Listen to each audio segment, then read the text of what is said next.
व्यवस्था से जुड़ा किसान परिवार से आता हूं। बड़ी कठिन दौर था, बड़ी एक पीड़ा होती थी, और उस पीड़ा का नुकसान क्या होता था, रजिस्ट्री हो जाती थी। ये मेरे मित्र संजय भाई बैठे, खेत किसानी वाला कोई कारण से अपनी जमीन खरीदे बेचे, मैं तो चाहता हूं कि परमात्मा करे कोई किसान अपनी जमीन बेचे ही नहीं, क्योंकि ये बड़ा बहुत कठिन पक्ष होता है। लेकिन अगर कोई कारण से बेच दी या किसी ने खरीद ली, अब वो खरीदना बेचना लाखों का लेन देन बेचारा सब कराता, लेकिन वो पटवारी कलेक्टर का बाप बन जाता, वो नामांतरण ही नहीं करता, आगे पीछे दौड़ दौड़ के सालों तक आगे पीछे कागज लिए घूमते रहो, वो कागज पे तो नाम ही नहीं।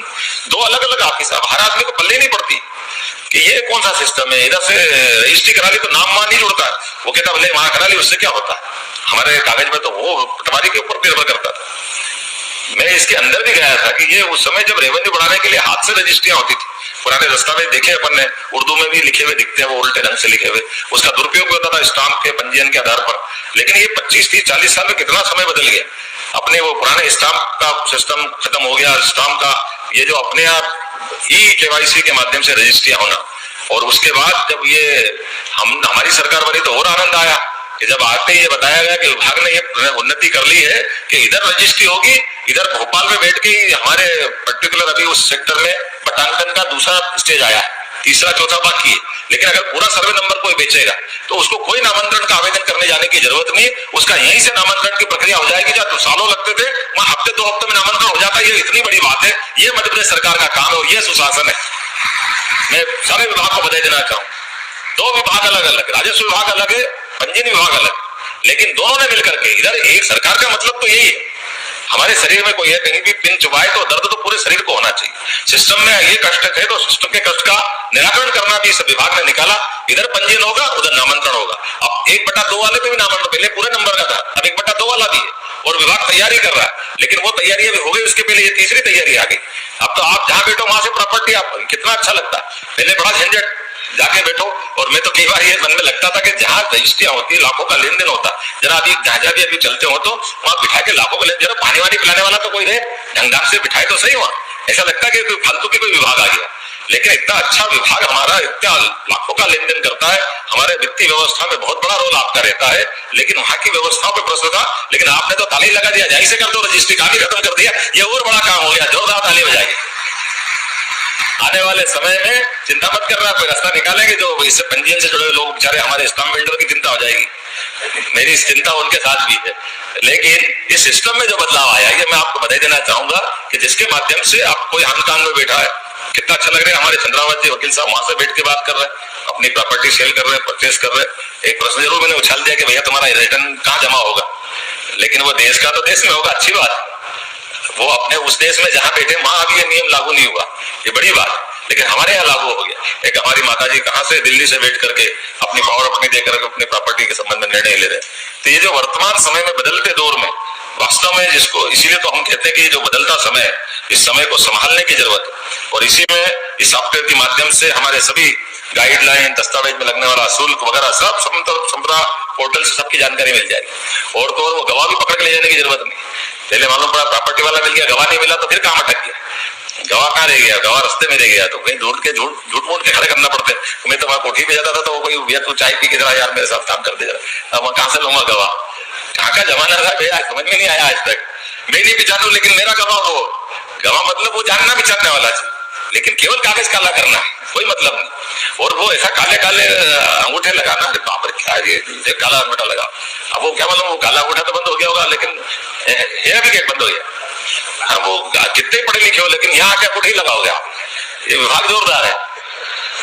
आज तक परेशान था कि अभी तक ये क्या नाटक है, कोई पढ़े लिखे का मतलब। मेरे को समझाते थे नहीं हो तो क्या आपकी लाइन वाइन ने सब देखना, तो मैंने लाइन जाना मत देखना, गड़बड़ हो जाएगी, इतना ही ठीक है जब तुम्हारा काम चल रहा है, लेकिन अपनी हस्तरेखा वो क्यों पढ़े। बदलते समय में आपने इस सबका निराकरण करा, मैं आपको बधाई देना चाहूंगा। और जब से प्रधानमंत्री की ये वाकई में यशस्वी प्रधानमंत्री ने राम हरनौत मेन रोड से समाधियापुरा गुर्जा वाले धागी बाबा तक, क्या क्या नाम लाते ढूंढ के, धागी बाबा कैसे हो सकते, बाबा तो हमेशा अच्छे होते, धागी, अच्छा ये मैंने इसीलिए कहा, माफ करना मेरे को उच्चारण, धागी बाबा, जोरदार अभिनंदन। धागी बाबा तक आपने जो काम मांगा है ये भी मंजूर कर रहा है। आपने एक हॉस्पिटल कहा है वीरपुर का सामुदायिक उन्नयन केंद्र का, परीक्षण करके इसको भी बनाया जाएगा, जोरदार ताली बजा करके अभिनंदन करें आपने इस पूरे कार्यक्रम का।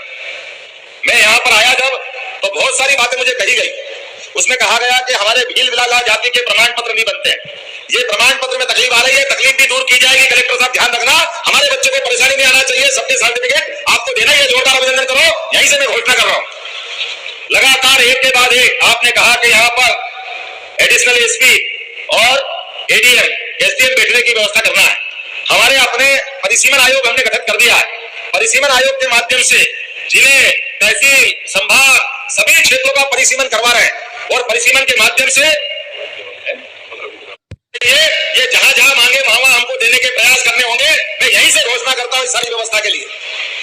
विकास के मामले में सरकार हमेशा जनता के साथ है, गरीबों के साथ है, किसानों के साथ है। और हमने पहले भी कहा है कि हमारे लिए हमारा गांव का आखिरी से आखिरी व्यक्ति बैठा हुआ वो अत्यंत महत्व का है। उसके जीवन में कोई परेशानी नहीं आना चाहिए। इसलिए मैं पहले भी कई बार आया हूं, कई सारी घोषणाएं की है, लेकिन जो घोषणा करते हैं उसको हकीकत में उतारते हैं।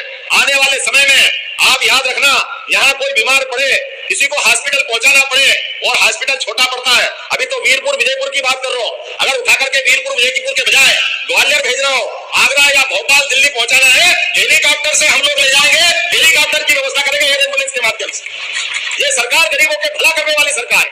हेलीकॉप्टर में खाली पुराने कांग्रेस के नेता अपने घर में उतारते थे, ले जाते थे। हमने सरकार में तय किया गरीब से गरीब आदमी का हक भी हर सरकारी व्यवस्था में होना चाहिए। और जब बीमार पड़ जाए तब तो वो डबल दर्द हो जाता है। ऐसे में अगर हवाई जहाज है आसपास में तो प्लेन उतरेगा और डॉक्टर भी बैठा होगा, नर्स भी बैठी होगी, डॉक्टर के साथ नर्स और मरीज को लेटाने की स्ट्रेचर भी होगी ताकि मरीज को कष्ट नहीं हो। अगर उसको सलाइन चाहिए, ऑक्सीजन चाहिए, ऐसी की ऐसी स्थिति में अच्छे से गेहूं पे, सोयाबीन पे हम बोनस, धान पे बोनस देने की बात कर रहे हैं। वो के वही एमएसपी पे खरीदने के साथ हमने दूध के ऊपर भी बोनस देने की योजना बनाई है कि हमारी सरकार के रहते रहते अगर किसी ने पशुपालन किया है, खेती नहीं है, तो उसके जीवन में भला होना चाहिए कि नहीं होना चाहिए। ये सरकार सबको लेके चलने के लिए। लेकिन ये सारी बातें कब होगी? जब हमारे अपने बीच, आज आपके बीच के मंत्री, मैंने आपके भरोसे मंत्री बनाया है, लेकिन जिस प्रकार से रामनिवास जी की विधानसभा में भी छवि है, यहाँ क्षेत्र में भी छवि है, इस इज्जत को बनाए रखने का काम आप सबका है। आने वाले चुनाव में रामनिवास जी को आपको फिर विधानसभा में भेजना है। बोलो सब तैयार है? इधर से आवाज सब तैयार है? तो अपने स्थान पे खड़े हो जाओ, दोनों हाथ की मुट्ठी बांधो और हम सब संकल्प करो इस क्षेत्र के विकास के लिए। हमारे श्लोक के मंत्री श्री रामनिवास रावत जी को एक एक व्यक्ति जब तक अपने अपने मताधिकार का उपयोग करते हुए विधानसभा में नहीं बैठेगा,